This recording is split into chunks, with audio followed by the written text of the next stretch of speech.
Hey therapists, welcome to my video. So today I want to teach you about 4 key performance indicators that you need to track inside of your private practice related to your marketing, okay? There's a lot more, but today I'm going to give you 4.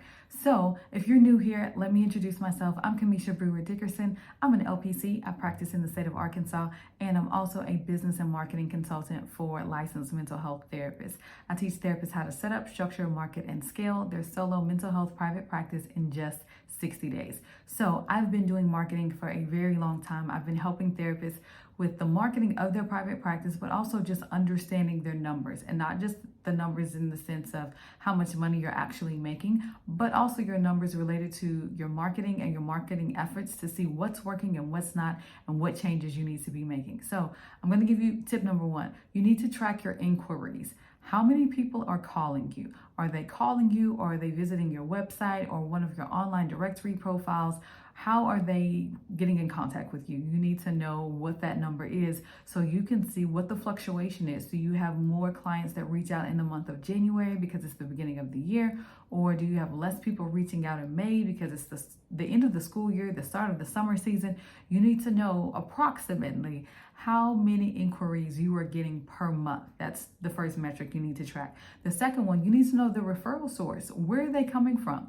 Are they word of mouth referrals? And if so, word of mouth is not really enough. You need to know whose word and it came from whose mouth, right?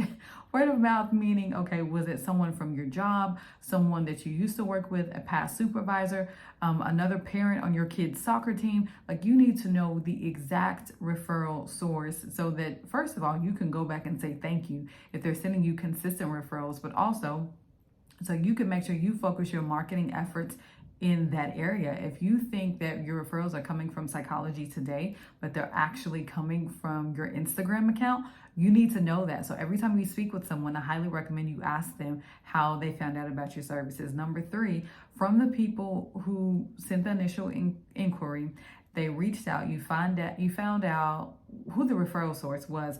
You need to know, like, how many of them actually started services. So how many of them, once you spoke to them and you did the initial consultation call, how many people raised their hand and said, yes, I want to work with you, or yes, I want you to be my therapist?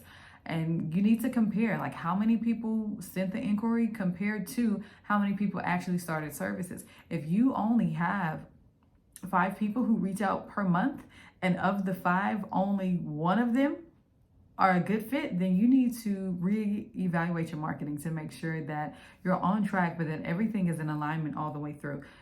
After you evaluate how many of them actually started, go a layer deeper. How many of them stayed in services for at least 90 days or for at least 6 months? Did they start services, but they only showed up for one session and then they dropped off? If that's the case, you need to go back and readjust your marketing and your messaging and your referral sources and your touch points to make sure that you are attracting the right fit clients, but also you're attracting clients that want to work with you and are committed to showing up, to doing the work that is required to really achieve those treatment plan goals, okay?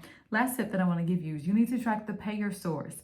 Of all the people who reached out, when you find out, like, what the referral source is, where they found you, how they found you, if they started services, how long they stayed in services, how are they paying for the services? Okay, we need to know that. We need to know if they have insurance, how many of them have, if you do take insurance. If you're private pay, that'll be a little different. But if you do take insurances, how many of them have Blue Cross Blue Shield? How many of them have United Healthcare or Ambetter or TRICARE or Medicaid or Medicare? Whatever the insurance payer type is, you need to know that, because it's going to help you with your metrics.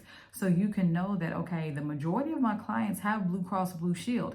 Then you can adjust your marketing. I won't teach you the full strategy on what to do if you notice that trend in your business, but I won't teach you in the video. Let me say that if you want to come work with me, I'll teach you then. But for the sake of this video, track your numbers, track your metrics, make sure that you know where people are finding you, how they're finding you, what the referral source is, how many people are calling. Of the people that are calling, how many of them are actually starting services, how many of them are staying in services for at least 90 days, and how are they paying for the services. Even if you are a self-pay client, you can still track all of the metrics, but your payer source, obviously that number is going to be a little different because you only have one, because you're private pay only. Private pay means cash pay, just so y'all know, for all the new therapists who are watching. So I hope these 4 tips have been helpful for you. Make sure you track your numbers and let me know in the comments, or you can send me a DM so we can talk about how to make sure that you are staying on top of your key performance indicators regarding your marketing.